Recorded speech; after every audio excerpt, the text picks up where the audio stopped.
हम जैसे जैसे सीजन 2 के एंड की ओर बढ़ रहे हैं, लोकी कुछ बहुत चौंकाने वाली खोजें कर रहा है, जैसे रवोना रेंसलेयर के पास्ट की सच्चाई को उजागर करना, सारे कैरेक्टर्स को टीवीए में वापस लाना और कैरेक्टर्स के बीच कुछ बहुत अगड़ी बातचीत जो हमें टीवीए के बारे में, ह्यू रिमेंस के बारे में, रवोना के बारे में और फर्स्ट मल्टीवर्सल वॉर के बारे में भर भर के जानकारी देता है। सबसे पहले एपिसोड के स्टार्टिंग में ही हम रवोना और ह्यू रिमेंस के बीच एक कन्वर्सेशन देखते हैं, जहाँ हमें पता चलता है कि जब फर्स्ट मल्टीवर्सल वॉर हुई थी जिसमें ह्यू रिमेंस जीता था, तब रवोना ह्यू रिमेंस की आर्मी की कमांडर थी। उन दोनों ने एक साथ मल्टीवर्स पे राज करने का सपना देखा था, लेकिन ह्यू रिमेंस मिस मिनट के साथ मिलकर क्या करता है कि उनकी याददाश्त मिटा देता है और उन्हें टीवीए में एक एम्प्लॉय बना देता है। इसके अलावा उसी जगह हम देखते हैं कि ह्यू रिमेंस मिस मिनट को सबकी याददाश्त मिटाने के लिए प्रोटोकॉल 42 फॉलो करने को कहता है। तो तुम्हें बता दूं, नंबर 42 मार्वल यूनिवर्स में एक बहुत मेजर नंबर है जो माइल्स मोरालेस वाले स्पाइडरमैन और मिस्टर फंटास्टिक दोनों से जुड़ता है। जैसे 42 उस मकड़ी का आइडेंटिफिकेशन नंबर था जिसने माइल्स मोरालेस को काटा था। इसके अलावा मार्वल कॉमिक्स में प्रिज्म 42 बोल के एक जेल भी है जिसे मिस्टर फंटास्टिक ने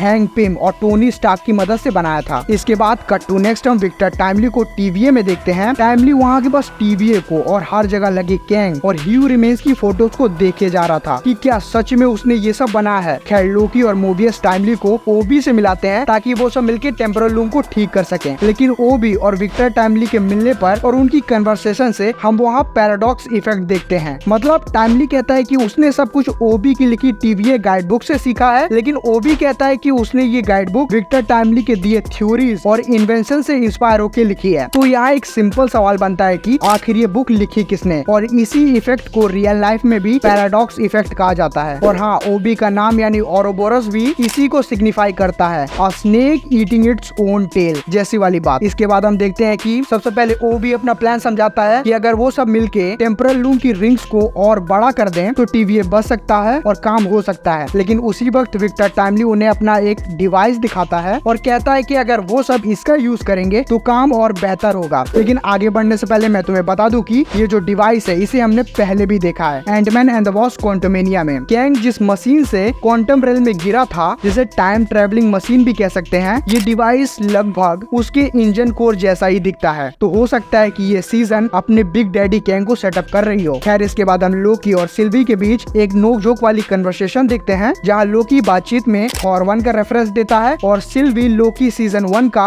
लोकी का डायलॉग बोलती है, I am going to burn this place to the ground. और इसके तुरंत बाद रवोना मिस मिनट से अपनी कमांडर होने वाली सच्चाई जान के टीवीए में हमला कर देती है, लेकिन वो लड़ाई कोई लड़ाई नहीं होती। लोकी सिल्वी उसे सिर्फ 1 सेकंड में खत्म कर देते हैं। लेकिन उसके बाद असली खतरा चालू होता है जब विक्टर टाइमली इस डिवाइस को हार्ट ऑफ द लूम में लगाने जाता है, लेकिन रेडिएशन बहुत ज्यादा होने की वजह से वो रिबन जैसा बिखर के गायब हो जाता है और उसके तुरंत बाद टेम्पोरल लूम फट जाता है और यही एपिसोड 4 का एंड हो जाता है। मतलब उम्मीद तो थी कि मेकर्स एपिसोड 4 में कुछ तगड़ा करेंगे, लेकिन इतना खतरनाक मैंने भी नहीं सोचा था। मतलब मजा आ गया स्टार्टिंग से एंड तक। अब बस एपिसोड 5 और 6 ही बचे हैं, जिसके बाद हमें पता चली जाएगा कि लोकी, टीवीए और विक्टर टाइमली का फ्यूचर कहाँ जाएगा। तो एपिसोड 5 नेक्स्ट फ्राइडे को आएगा, तो उस दिन तैयार रहना मेरे रिव्यू के लिए। और अगर चैनल सब्सक्राइब नहीं किया तो कर लो, इस तरह के वीडियोस और आते रहेंगे।